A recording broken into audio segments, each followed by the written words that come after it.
روز 29 مای سال 2023 در شهر گاچینای ولایت لنینگراد روسیه یک کودک یک ساله مهاجران توجک از خبط هفتم بنای استقامتی از بلندی 20 متر به زمین افتاده به صورت معجزه‌ای زنده مانده است. در این باره نشریه‌های محلی خبر دادند. بنا به گزارش خبرگزاری اپراتیو پریکریتی، روز 29 مای ماشین یوری تاجیلی برای کمک به یک کودک سال تولدش 2022 به نزد بنای رقم 26 در کوچه خخلوف شهر گاچین آمد. معلوم شد که در اینجا از سریزه یک منزل اجاره در خبط هفتم به سبب پسرش رو به نظارت گذاشتن مادرش، شهروند 22 ساله تاجیکستان، کودک یک ساله از خبط هفتم به زمین افتاده است.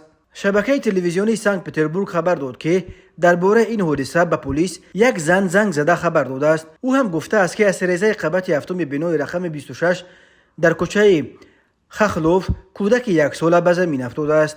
این طفل را با جراحت‌های زیاد در حالت وزنین به بیمارستان کلینیکی بین نویوی گاچین بردند. طبیبان وضع او را وزنین ارزیابی میکنند، ولی میگویند خود این که بعد افتادن از چنین بلندی زنده مانده است یک معجزه است. بنا به گزارش خانواده این کودک خانواده سالم و به مشکل بوده است، ولی بنا به اطلاع تلویزیون سنت پتربورگ پلیس پدر این طفل را بازداشت کرده است. خبرگزاری اپراتیو پریکریتی خبر داد که والدین کودک به روسیه برای کار آمده ثبت نام موقتی داشتند، ولی زمان ثبت نامشان به آخر رسیده بود. به اطلاع این خبرگزاری پدر کودک را که 22 سال داشت و شهروند تاجیکستان بوده است برای ویران کردن قاعده های بود و باش و نپرداختن یک جریمه کونه دستگیر کردند و او فعلا در تحقیقگاه قرار داشته است. تفصیلات دیگر این حادثه در دست نیست.